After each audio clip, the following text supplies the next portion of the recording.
Assalamualaikum warahmatullahi wabarakatuh. Kami dari kelompok 6, Pendidikan Bahasa dan Sastra Indonesia dari kelas BSD semester 4 akan mempresentasikan tentang rancangan penelitian. Teori pembelajaran menggunakan teori kooperatif, yaitu merupakan kerjasama kelompok dan interaksi antar siswa. Adapun tujuan dari penelitian ini adalah 1. Hasil belajar akademik, 2. Penerimaan terhadap keberagaman, 3. Pengembangan keterampilan sosial. Nama sekolah SDN 1 Rengas, kelas 5B, kurikulum 2013. Kegiatan: dalam melakukan kegiatan pembelajaran, kami mengadakan games dengan soal yang dibuat. Kemudian dibagikan secara berkelompok. Setelah melakukan games secara berkelompok, kemudian kami membagikan soal yang telah dibuat untuk mereka kerjakan secara berkelompok. Pengambilan sampel ialah secara acak.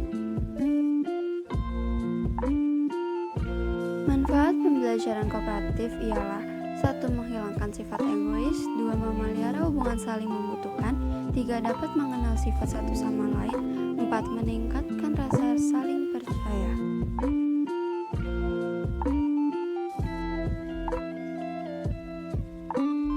Pengertian peribahasa. Peribahasa adalah kelompok kata yang mempunyai susunan kelompok yang tetap dan mengandung aturan berperilaku, nasihat, prinsip hidup, perbandingan, atau perumpamaan.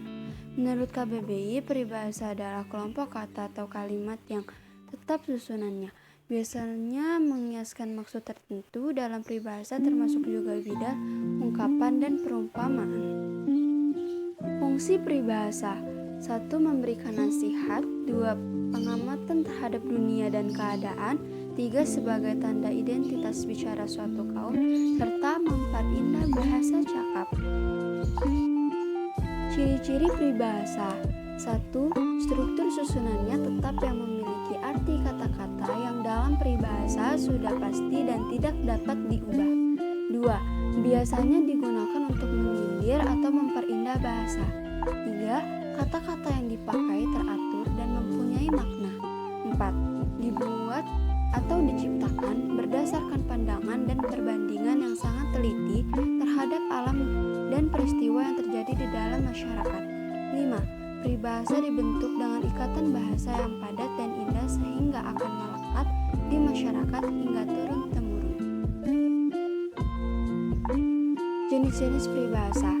1. Ungkapan. Ungkapan adalah kalimat yang bersifat kiasan yang menjelaskan tentang keadaan atau sifat seseorang yang dinyatakan dengan pepatah atau beberapa patah kata. 2. Pepatah. Pepatah adalah salah satu jenis dari peribahasa yang mengandung nasihat dari orang-orang tua dan biasanya digunakan dalam mematahkan lawan bicara. 3. Perumpamaan. Perumpamaan adalah jenis peribahasa yang berisikan kata-kata yang mengungkapkan keadaan atau tingkah laku seseorang dengan mengambil perbandingan dari alam sekitar. Biasanya diawali dengan kata bagai, bak, seperti, dan lain-lain. 4. Ada ibarat atau tamsil.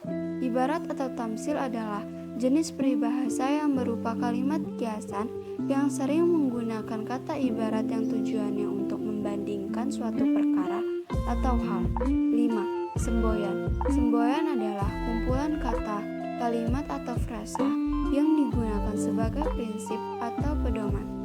6. Ada bidal atau pameo.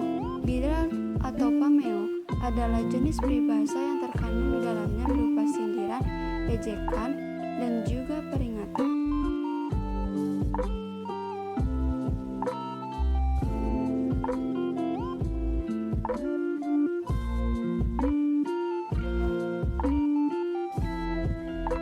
Contoh peribahasa: ada udang di balik batu.